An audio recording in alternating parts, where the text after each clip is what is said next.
So hello everyone, good morning, how are you all? So today in our video series we are going to start some MCQs which is very important for upcoming examination. So here we will start with the question number 1. Here is the question. On seeing whom does Miranda exclaim, "Oh father, surely that is a spirit, Lord, how it look about." तो ओ scene whom does Miranda exclaim, तो किसको देखे Miranda चिल्लाती है, O father surely that is spirit, exclaim करती है कि father देखिए ये पक्का वही स्पिरिट है, lord how it look about, देखिए कैसा दिखता है, तो the answer is Ferdinand Ferdinand तो देखिए on seeing Ferdinand Miranda exclaim, O father surely that is spirit, lord how it's look about Miranda charming and graceful about. तो यहाँ पे हम मिरांडा के बारे में बात करेंगे। Miranda was charming and graceful girl. She is one of the most charming heroines of the Shakespeare play in the Tempest. तो टेम्पेस्ट से लिया गया जब वो मिरांडा को वो जब देखती है फर्डिनेंड को फर्स्ट टाइम, तो वहाँ पे वो एक्सक्लेम करती है, क्योंकि आज तक उसने कभी भी किसी भी ह्यूमन बीइंग को देखा नहीं है सिवाय अपने फादर को, और देखे बिना, मतलब बस उसने अभी तक अपने फादर को ही देखा है, और this is the first time he was watching a very handsome person who is known as Ferdinand in that time. Okay, now the next question. ये देखिए यूपी पीसीएस जीडीसी में आया था। So which of the following is not correctly match, कौन सा यहाँ पे correctly match नहीं है? We are such stuff as dream I made on, तो यहाँ पे कह रहे हैं हम लोग ऐसे ही स्टफ हैं as dream are made on, जैसे कि ड्रीम बनती है, तो ये टेम्पेस्ट से लिया गया है। If music be the good of love will play on, अगर ट्वेल्थ नाइट में कहा गया ये कि अगर if music be the food, अगर म्यूजिक अगर फूड है, फूड ऑफ लव, अगर प्यार का अगर फूड लव म्यूजिक है तो इसको जारी रखो। Now fair is foul and foul is fair, Macbeth में ये कहती हैं वो विचेस फेयर इज़ फाउल, मतलब जो सही है वो गलत है और जो गलत है वो सही है। This is said in by the witches in the Macbeth. So now the next is some are born great other achieve greatness, तो ये रिचार्ड सेकंड में नहीं है। Some are born great other achieve greatness, तो ये कहाँ पे है? आई थिंक ये ट्वेल्थ नाइट में लिया गया है। तो यहाँ पे हम देख लेते हैं answer. All the given options are correctly match except some are born great other achiever greatness, ये रिचार्ड सेकंड में नहीं लिया गया। This line has been spoken by Malvolio, ये जो लाइन थी ये मालवियो के थ्रू ली गई थी, जिसमें कौन से प्ले में था? इन the play of twelfth night नाम के प्ले में लिया गया था। written by William Shakespeare. It is a comedy center of a twins Viola and Sebastian who are separated in a shipwreck. तो यहाँ पे ये एक कॉमेडी है ट्वेल्थ नाइट, जिसमें दो भाई बहन होते हैं, ट्विंस होते हैं, जो वॉयला और सेबस्टियन होते हैं, जो कि एक शिपरैक मतलब शिप जब जा रहा होता है तो वो तूफान आ जाता है, तो उसी में दोनों भाई बहन बिछड़ जाते हैं। It's main source is a prose tale Apollonius, ठीक है, तो अपोलोनियस, तो इसका जो मेन सोर्स वो है वो क्या है? अपोलोनियस एंड सीला, जो कि 1581 में आता है by the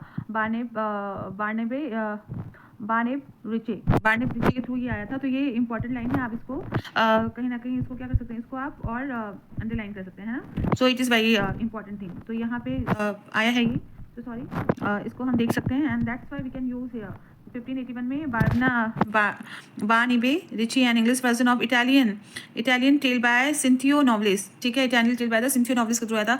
the subtitle of the play is what you will, तो यहाँ पे क्वेश्चन आता है कि what is the subtitle play of the twelfth night, तो यहाँ पे आंसर होगा व्हाट यू विल। सो ये आप लोग ध्यान रखेंगे, and because of this you people will able to understand the way how to react the question. Okay, now यहाँ पे ये अंडरलाइन कर लो, ठीक है। So this is the thing we can understand. Now the next thing we have to see the next question, who in Richard II kills Richard when he hear of Henry's coronation। अब यहाँ पे फिर से हम देखेंगे कि question बहुत अच्छा है, यूपीपीसीएस के जीडीसी में आया था 2021 में। Who in Richard second kills Richard, तो रिचर्ड सेकंड में रिचर्ड को कौन किल करता है? when he hears of Henry's coronation, जो वो हेनरी के राज सिंहासन रोहण के बारे में सुनता है, मतलब कॉरोनेशन के बारे में सुनता है।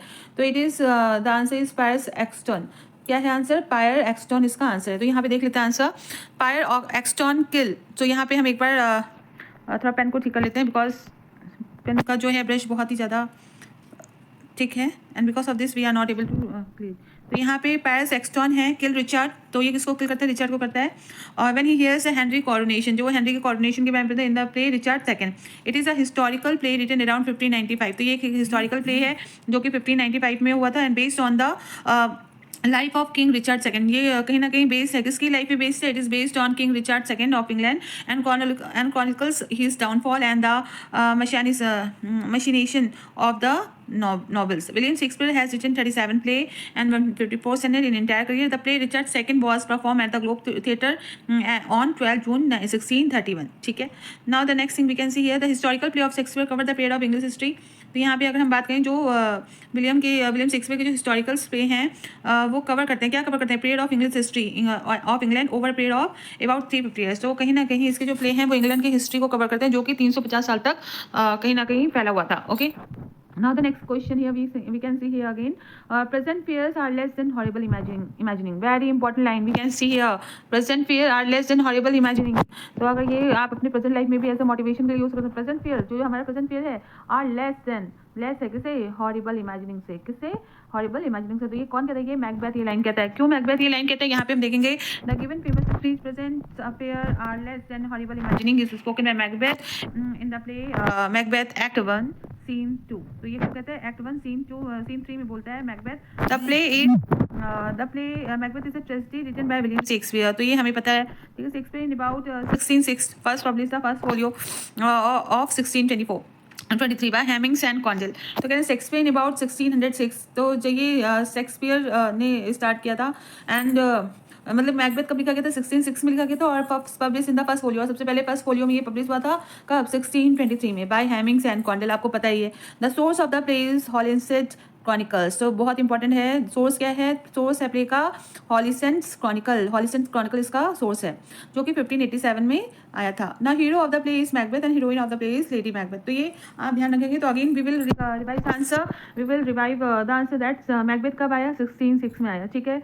ये जो लाइन है present fear are less than horrible imagining, ये कौन से एक्ट में है, एक्ट 1 में है। कौन सा सीन है, सीन 3 है, ठीक है। और ये फर्स्ट फोलियो में कब पब्लिश हुआ, 1623 में बाय हेमिंग्स एंड कॉन्डेल।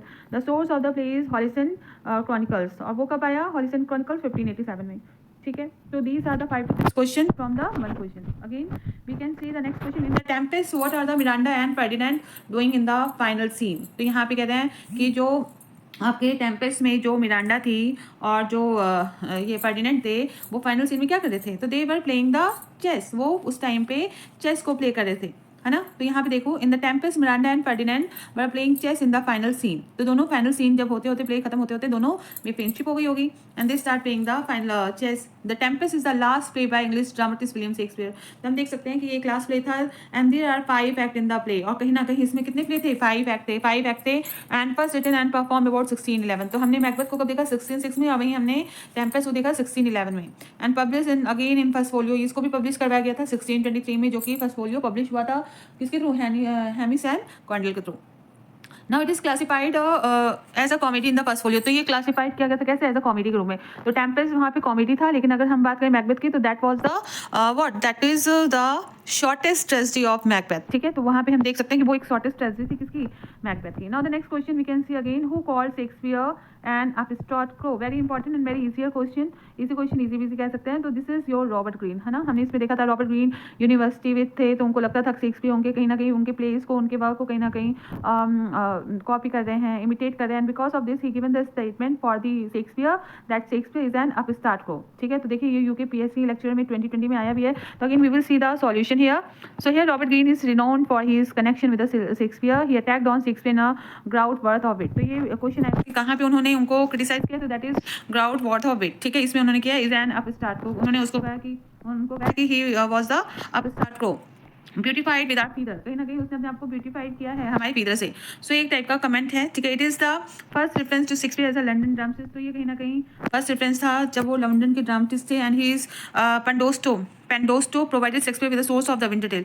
तो कहीं ना कहीं एंड ही इज पेंडेस्टो, कहीं ना कहीं रॉबर्ट ग्रीन का जो पेंडेस्टो था वो कहीं ना कहीं सोर्स था, किसका सोर्स था, द विंटर टेल का सोर्स था। तो इसी वजह से उन्होंने कहा था। तो यहाँ पे अगेन 3 to 4 क्वेश्चन है। पहली बात, आप स्टार्ट करो, किसने कहा, रॉबर्ट ग्रीन। रॉबर्ट ग्रीन कौन थे, he was a great literary character of university wit, ठीक है। यूनिवर्सिटी विट क्या है, group of we can say scholars था, ठीक है। और why he were he attacked in his groatsworth of it, ठीक है। He attacked on groatsworth of it नाम की एक कोई वर्क होगा, उसी में उन्होंने यहाँ पे ये एक्सप्लेन किया था, ठीक है। And why he said like this, क्योंकि शेक्सपियर ने लिखा था, what Shakespeare has written, Shakespeare written comedy, the name is the winter Tale, जो कि कहीं ना कहीं वो रॉबर्ट ग्रीन के पेंडेस्टो से लिया गया था। और इसी वजह से कहीं ना कहीं रॉबर्ट ग्रीन इस चीज़ से नाराज भी थे कि मेरे उससे सोर्स से इसने उठा के कॉपी कर लिया। तो दिस इज द थिंग, कोई भी होगा भाई, हम वर्क कर रहे हैं, हमारा कोई काम अगर कॉपी करता है तो this is also making us so much disturb, so that's the reason and he became so much depress, okay. Now the next thing. Now who among the heroes of Shakespearean play has been described as a melancholic and neurotic having Oedipus complex? अब यहाँ पे देखेंगे कि Shakespeare के कौन सा hero था, ठीक है, जिसमें उसने बहुत ही अपने आप को मेलैंकोलिक मतलब सैडफुल दिखाया, न्यूरोटिक और कहीं ना कहीं नेसेसरी भी दिखाया, मतलब ड्रग से पॉइंट ऑफ ड्रग दिखाया, और हैविंग ऑडिपियस कॉम्प्लेक्स। ऑडिपियस कॉम्प्लेक्स मतलब attraction toward the opposite sex, तो वो चाहे मतलब वो भी हो सकती है चाहे फादर, है ना। तो ऑडिपस कॉम्प्लेक्स में क्या होता है कि जब अगर कोई अपोजिट सेक्स अपनी माँ की तरफ ज़्यादा अट्रैक्ट होते हैं तो वहाँ पे हम ऑडिपस कॉम्प्लेक्स का यूज़ करते हैं ना। तो यहाँ पे हम आंसर सिंपली देख सकते हैं हैमलेट। हैमलेट कहीं ना कहीं एक बहुत अच्छा स्कॉलर भी था, लेकिन मेलैंकोली भी था, दुखी था, और साथ ही साथ वो अपनी माँ से भी बहुत प्रेम करता था, and he was so much attracted toward his mother. So may be this is the reason. और उसको पसंद नहीं आ रहा था कि उसकी मम्मी की शादी हो रही है, and because of the Claudius, कहीं ना कहीं क्लॉडियस किंग था, उसके खुद के अंकल थे, तो so many things are there, and because of this Hamlet was not feeling good in that situation. So yes, he became so much melancholic and having a neurotic problem, and no doubt he has a Oedipus complex. So here we can see here Hamlet, hero of the Shakespearean play, has been described as a melancholic and neurotic having Oedipus complex. And Hamlet, Prince of Denmark, is a tragedy in 5 act. तब यहाँ पे देखेंगे कितने act की tragedy थी. This is a 5 act tragedy, ठीक है, written about 1599 to 1601. ये कब लिखा गया था? रिमेंबर 1599 से 1601 में. इसके बाद मैकबेथ आई थी, and publish in quarto edition. ये कहाँ पे पब्लिश हुआ था? This was published in quarto edition, ठीक है. And after this in psychoanalytical theory, Oedipus complex denote emotion and idea that mind keep in the unconscious by dynamic repression and concentrate upon a boy's desire to sexually possess his mother. तो वही है कहीं ना कहीं मतलब sexually poses अपनी माँ को लेके बहुत ही ज़्यादा पॉजिटिव होना, है ना. तो यहाँ पे हम देख सकते हैं, this is the thing we can see here. Now the next question we can see here, that is, which of the following of Shakespeare contain the line what a piece of work is man? ये line किसने कहा था? what a piece of man. So what a piece of work is man, मतलब man क्या काम, मतलब man है क्या, वाह क्या पीस ऑफ वर्क है जिसको भगवान ने बनाया. तो we can say here again Hamlet. Hamlet ने कहा था, कब कहा था? what a piece of work is man is phrased within monologue by the prince Hamlet. monologue मतलब अकेले जब कोई बातें होती है. to Rosencrantz, मतलब Rosencrantz and Guildenstern in act 2 and scene 2. तो उन्होंने जब एक्ट 2 में थे, सीन 2 में, तो उन्होंने अपने मतलब फ्रेंडों को बोला था रोसेनक्रेंटेंस and गिल्डस्टन in Act 2, Scene 2. In William Shakespeare play Hamlet, Hamlet is reflecting at first admirably and then despairingly on the human condition. तो यहाँ बहुत ही आयरनी वे में वो बोल रहे थे कि what a piece of work is a man, मतलब कितना अच्छा काम करते, मतलब कितना अच्छा मैन, कितना अच्छा पीस है जो कि भगवान ने बनाया है, कितना अच्छा काम का एक प्रतिरूप है. Okay, now the next thing we can see here, the late play of Shakespeare and in. The late plays of Shakespeare and in, तो ये है हारमनी में एंड होते थे. सो यहाँ देखिए, The late play of Shakespeare and in harmony. ठीक है, William Shakespeare late plays comprising Pericles, Prince of Tyre, Cymbeline, The Winter Tale and The Tempest. तो ये आप क्वेश्चन याद रखेंगे कि इनके लेट प्ले कौन से थे. तो they are Pericles, Prince of Tyre, Cymbeline, Winter Tales and The Tempest. So these are the late play. When Dowden argued that Shakespeare late comedies should be called dramatic romances, he did so because they resemble late medieval and early modern romances in genre, in which the story was set across the immensity of space and time. तो यहाँ पे डाउडिन ने आग किया है कि क्या किया है, उन्होंने ये बोला कि शेक्सपियर की जो लेट कॉमेडी थी उनको क्या कहना चाहिए, should be called dramatic romances. उनको कहीं ना कहीं ड्रामेटिक रोमांसेस कहना चाहिए. क्यों? क्योंकि he did so because they are resemble late medieval and early modern romances, क्योंकि वो रिसेंबल हैं, ठीक है. They are the combination of what, they are the combination of late medieval and early modern romances and a genre in which story were set across the immensity of space and time. ठीक है, तो यहाँ पे हम इसको देख सकते हैं. Now the next question we can see here, neither a borrower nor a lender be for loan of loses both itself and pain and borrowing dull the edge of husbandry.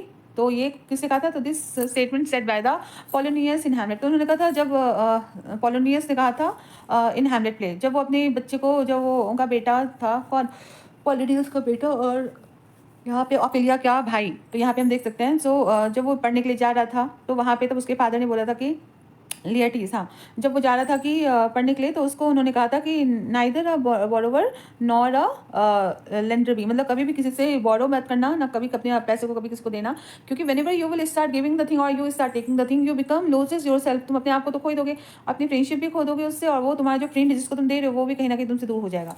तो यहाँ पे देख सकते हैं the following statement, neither a borrower nor a lender be for loan of loses with self and pain and borrowing dull the edge of husbandry is a line uttered by Polonius a counsellor of a king. तो वो कहीं ना कहीं क्या थे? Counsellor थे. किसके? Claudius के. क्लॉडियस कौन है? चाचा हैं. किसके चाचा? हैमलेट के. ठीक है, और वो कहता है ये स्टेटमेंट कब, अपने बेटे को कहता है, एक्ट फर्स्ट सीन 3 और William Shakespeare blog Hamlet. He is bidding farewell, वो अपने बच्चे को बिड कर रहा होता है, मतलब फेयरवेल कर रहा होता है, भेज रहा होता है कहाँ, to his son Laertes who is living Denmark for France. जब वो फ्रांस जा रहा होता है डेनमार्क को छोड़ के, तो ये भी क्वेश्चन आएगा कि लियर्टीज कहाँ जा रहा होता है, फ्रांस जा रहा होता है हायर एजुकेशन के लिए। कहाँ से जा रहा होता है, डेनमार्क से जा रहा होता है, ठीक है। And Laertes and his sister Ophelia are waiting for him at the harbour. तो कहीं ना कहीं हाँ, Laertes and sister Ophelia are waiting for him at the harbour, और इस तरीके से वो उनको हार्बर पे जब जा रहे होते हैं, जहाँ शिप पे पोर्ट होती है, तो वहीं पे ये बातें होती हैं। Okay, the next question, the character Julia appear in which of the following play of Shakespeare? Very important, UPPC's polytechnic lecture में आया था। So the Julia appear in which of the following play, तो ये है the two gentleman of Verona. The two gentleman of Verona, ये देख लो, the character Julia appear in the play of the William Shakespeare the two gentleman of Verona, an early play in 5 act. तो ये एक बहुत ही early play था जो कि 1590 से 94 के बीच में आया था, ठीक है, और 5 एक्ट में था, रिटन पर half on the 1590 to 94 and publish in the first folio. और ये फर्स्ट फोलियो में पब्लिश हुआ था कब, 1623 में। It is the first play of the play in which a heroine dresses a boy, और ये कहीं ना कहीं फर्स्ट प्ले था जिसमें हीरोइन अपने आप को ड्रेस करती है, कैसे, एज अ डिस्गाइज करते हैं बॉय के रूप में, and deal with the theme of the friendship and infidelity. और कहीं ना कहीं अपने इस थीम को कहीं ना कहीं रिप्रेजेंट करती है, किसकी, फ्रेंडशिप की, और कहीं ना कहीं धोखे देने की, and the conflict between friendship and love and the police behaviour of people in love. तो ये कहीं ना कहीं प्ले क्या है, दिखा रहा है कॉन्फ्लिक्ट किसके बीच में, फ्रेंडशिप के बीच में, लव के बीच में, पुलिस बिहेवियर के बीच में, ठीक है, और लोगों के एक दूसरे जो प्यार में पड़े हैं। Now here we will see the Julia को हम देख सकते हैं जो कि प्रोटियस लव्ड बिलव्ड, जो कि प्रोटियस की बिलव्ड है, and mistress to the servant Lucetta, और कहीं ना कहीं मिस्ट्रेस है and mistress to the servant, तो beloved and mistress to the servant Lucetta. तो ये कहीं ना कहीं ल्यूक्टा की जो सर्वेंट है उसकी मिस्ट्रेस भी है। Desiring to travel to Milan, और उसका डिजायर है कहाँ, ट्रैवल करने का, मिलान में, विद प्रोस्टियस के साथ ना। Julia disguise herself as a high class male page in order to avoid lecherous advance along the journey, calling herself Sebastian. तो जूलिया अपने आप को डिस्गाइज कर लेती है किसके रूप में, पेज के रूप में, and advance along the journey, और calling herself as a Sebastian, और अपने आप का अपना नाम सेबस्टियन रख लेती है। तो देखते हैं यहाँ पे क्या होता है, आगे भी एक और इनकी तरह एक इंसान मिलेगा, उसका भी नाम सेबस्टियन होगा। तो यहाँ पे this is the thing in this play we have seen. Now the next question we can see here, Ariel in the Rape of the Lock by Alexander Pope is a supernatural agency. तो Ariel तो agency of what, तो यहाँ पे हम देखेंगे Ariel in the rape of the lock by Alexander Pope is a super natural agency of air self, ठीक है, self का है। तो यहाँ पे हम देखेंगे वो किससे रिलेटेड है, एयर से। तो Ariel is the rape of the lock by Alexander Pope is a super natural agency of air self, guardian speed of the air and design to protect brazen, ठीक है, और डिजाइन किया गया किसको, protect करने ब्रेजिन्स को।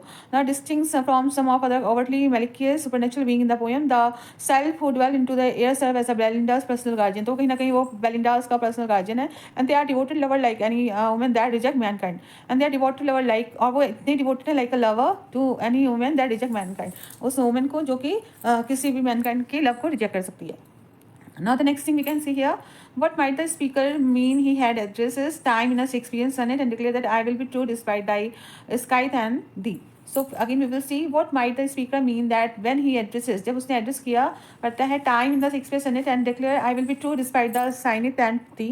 तो ये आपका UGC नेट का क्वेश्चन है, तो answer should be here B and D. B क्या है, with time comes change and times remove human life. तो यहाँ देख सकते हैं The speaker might mean when he addresses time in the Shakespearean sonnet and declare that I will be true despite my scythe and thee, with time come change and time remove human life. The line I will be true despite this scythe and thee is taken from the sonnet 123 by William Shakespeare and depict the revenges of time and how he see himself. तो इसमें वो कहीं ना कहीं revenge को दिखा रहे, रिवेंजेस of time, and कहीं ना कहीं दिखा रहे हाउ ही सी हिमसेल्फ, कैसे वो अपने आप को देखता है, his love and his character as a beyond them. In the line, the speaker says that no matter what happened in the world, he is going to be true to himself and to his love. तो यहाँ पे भाई Shakespeare कह रहे हैं कि कुछ फर्क नहीं पड़ता, कुछ भी हो जाए, वो अपने कितना भी टाइम, जैसा भी टाइम हो, वो अपने लव के लिए और अपने लिए हमेशा क्या रहेंगे, ट्रू रहेंगे, ठीक है. So this is the line taken. तो ये चीज़ें आपको रखना है. Again we can see here the line is I will be true despite the sky and the, मतलब कुछ भी हो जाए मैं अपने लिए और अपने लव के लिए हमेशा ट्रूथफुल रहूँगा. So what was poor Yorick in Hamlet. अब poor Yorick what was poor Yorick in Hamlet. तो ही वॉज अ जेस्टर. यॉरिक कौन था, अब जेस्टर क्या देख रहे हैं. Poor Yorick in play Hamlet was a jester. In act 5 scene 1 of the Hamlet, Hamlet is talking to grave digger. ठीक है, grave digger pick up skull and say it has been there for 23 years old and it belong to Yorick. तो Yorick एक इंसान का नाम था, ठीक है। तो यहाँ पे एक्ट 5 की बात हो रही है, सीन 1 की, जब वहाँ पे वो ग्रेव डिगर से, ग्रेव डिगर मतलब जो दफन वाले, मतलब कब्रों को खोदते हैं, ठीक है। तो वहाँ पे वो कहते हैं, तो उसके हाथ में एक स्कूल होता है, मतलब एक खोपड़ी होती है, और फिर वो उस खोपड़ी को उठा के कहता है कि the grave digger pick up the skull, और उठाते हैं अपने हाथ से और उससे कहते हैं it has been there for 23 years. वो यहाँ पे ये जो स्कूल है, वो यहाँ पे 23 साल से, एंड बिलोंग टू योरी, और ये खोपड़ी योरी की है। द कोर्ट जेस्टर, तो jester is the post name, तो जो कोर्ट का जेस्टर था, and childhood friend of Hamlet, और कहीं ना कहीं किसका चाइल्डहुड फ्रेंड था हैमलेट का। The phrase alas for Yorick refer to the brevity of human life. तो यहाँ पे फ्रेज है द अलास फॉर योरिक, ठीक है, refer to the brevity of human life. कहीं ना कहीं ये हैमलेट के थ्रू होता है, और ये कहीं ना कहीं ब्रेविटी ऑफ ह्यूमन लाइफ को शो करता है, ठीक है। The next thing we can see here, what is the who is the author of essay Lear Tolstoy and fool and the fool. जो who is the author of essay Lear Tolstoy and the fool, so answer is the George Orwell. क्यों George Orwell हैं, why he has given this title, what is the reason, तो we can see here why he said like this. So Leo Tolstoy and Fool is an essay by George Orwell. It was inspired by the critical essay on Shakespeare by Leo Tolstoy and was first published in Polemic. और ये कब publish किया गया था, first publish in Polemic, a British magazine of philosophy, psychology and aesthetic, March 1947। तो यहाँ पे से देखो, Lear Tolstoy and fool is an essay by George Orwell, it was inspired with the critical essay on Shakespeare. ये कहीं ना कहीं critical inspire था, किससे, क्रिटिकल एसे जो कि शेक्सपियर पे लिखा गया था, बाय लियो टॉल्स्टॉय, जो कि लियो टॉल्स्टॉय के थ्रू लिखा गया था, and was first publish in Polemic, और फर्स्ट टाइम पब्लिश किया गया था कहाँ पे, पॉलिक में, ब्रिटिश मैगजीन ऑफ फिलोसफी, जो कि एक पॉलीमिक क्या है, ब्रिटिश मैगजीन है, कहाँ की, फिलोसफी की, एंड साइकोलॉजी एंड एस्थेटिक, जो कि फिलोसफी, साइकोलॉजी और एस्थेटिक की मैगजीन है। क्या नाम है, पॉलीमिक। और किसने लिखी थी, किसने पब्लिश की थी, टॉल्स्टॉय। क्या पब्लिश किया था, एसे, एसे का नाम क्या था।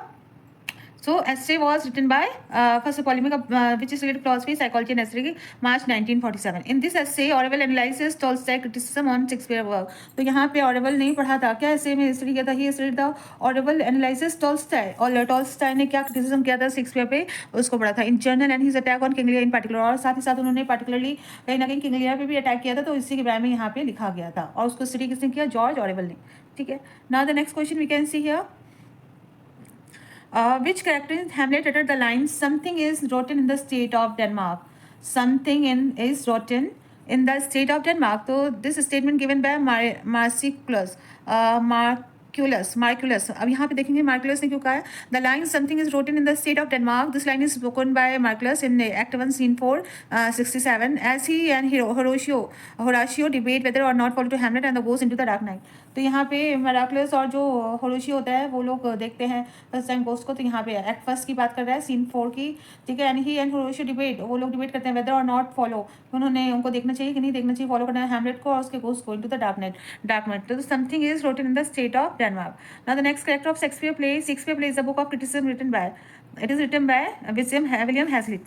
दो कैरेक्टर्स ऑफ शेक्सपियर प्ले, जो टॉपिक है characters of Shakespeare play, is book of criticism written by William Hazlitt, ठीक है। तो देख लेते हैं character of Shakespeare play in 1817, book of criticism of Shakespeare play written by early 19th century English assist and literary critic William Hazlitt. Characters of the Shakespeare play argue against a century and a half of criticism that shows Shakespeare as a child of nature, deficient and in art and full of fault. तो यहाँ पे हम देख सकते हैं जो character of Shakespeare play है, जो कि 1817 में आया था, ये क्रिटिसिज्म है किस पे, शेक्सपियर के प्ले पे, written by early 19th century, ठीक है। अर्ली 19th century में लिखा गया था, किसके थ्रू, विलियम हैजलिट के through.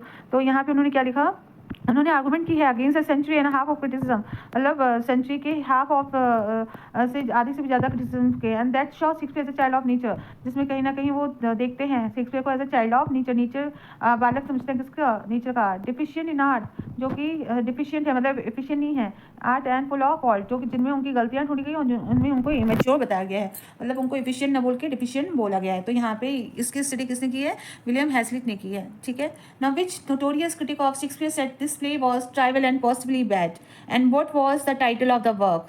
So which notorious critic of Shakespeare said that his play were trivial, ठीक है, एंड पॉसिबली बैड। तो ये किसी का था, लियो टॉल्स्टॉय। अगेन ये पीछे बढ़ते शेक्सपियर के, ऑन शेक्सपियर एंड ड्रामा। तो ऑन शेक्सपियर एंड ड्रामा में उन्होंने क्या है, in this in the essay publish on the Shakespeare and the drama in 1936, Tolstoy called Shakespeare's play trivial and possibly bad, labelled his enduring popularity pernicious, and dismissed Shakespeare himself as an insignificant, inartistic writer. and who was not only moral but immoral. He also mentioned reading King Lear, Romeo Juliet and Hamlet and Macbeth. तो यहाँ पे हम देखेंगे कि उन्होंने on Shakespeare and drama में 1960 में लिखा था, जो कि जिसमें टॉल्स्टॉय ने शेक्सपियर के प्ले को ट्राइवल एंड पॉसिबली बैड कहा था, एंड साथ ही साथ उनकी जो इंड्यूरिंग पॉपुलरिटी थी उसको भी उसको क्षति पहुंचाने की कोशिश की थी, and dismiss Shakespeare himself as significant in artistic writer, और कहीं ना कहीं शेक्सपियर को इन आर्टिस्टिक राइटर के रूप में भी कहीं ना कहीं माना था और उसको डिसमिस किया था। And who was not only moral, उनका माना था कि वो कहीं मॉरल ना होते हुए इमॉरल भी हैं। He also mention reading King Lear, उन्होंने ये भी मेंशन किया था किसके बारे में, किंग लियर, रोमियो और जूलियट, हैमलेट एंड मैकबेथ के बारे में भी। ठीक है, so again Wilson Knight's and the wheel of the Fire, the collection of the poem on. So Wilson Knight की जो वर्क था, जो कलेक्शन ऑफ ऐसे था, जिसका नाम क्या था, the wheel of fire, is the collection on what, Shakespeare play, Shakespeare के प्ले पे। तो देखो, कोई इनको बहुत ही क्रिटिसाइज कर रहा है, कोई इनको सपोर्ट कर रहा है, तो हमें क्या देखना है, देखो लाइफ में कभी भी कुछ भी हो ना, तो there are some people who will always try to demotivate you. तो उन्हीं में से यहाँ पे लियोस और टॉल्स्टॉय भी थे, जो कि हमेशा उनके बात को गलत ठहराते थे।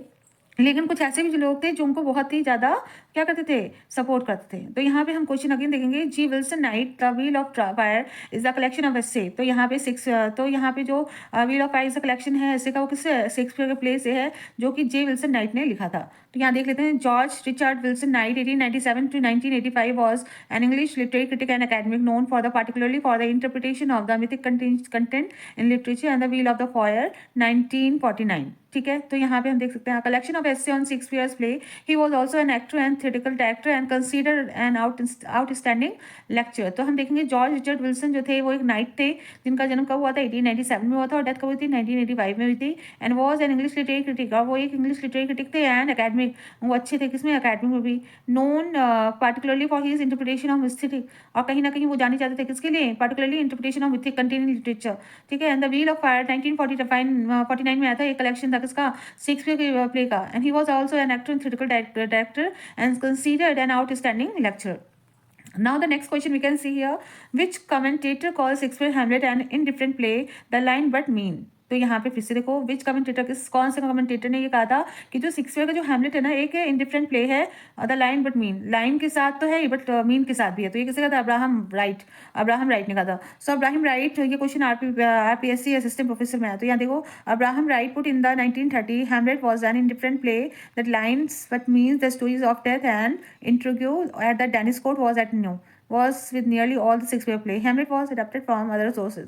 और कहीं ना कहीं हैमलेट ने अडाप्ट किया था अपने काम को किसी दूसरे सोर्स से। तो I wish you people like this video, और आप लोगों ने कहीं ना कहीं न्यू चीज़ें भी, न्यू क्वेश्चंस को भी देखा होगा। And again we will continue the new series of this question set. So please give me a time and I will prepare. Thank you so much.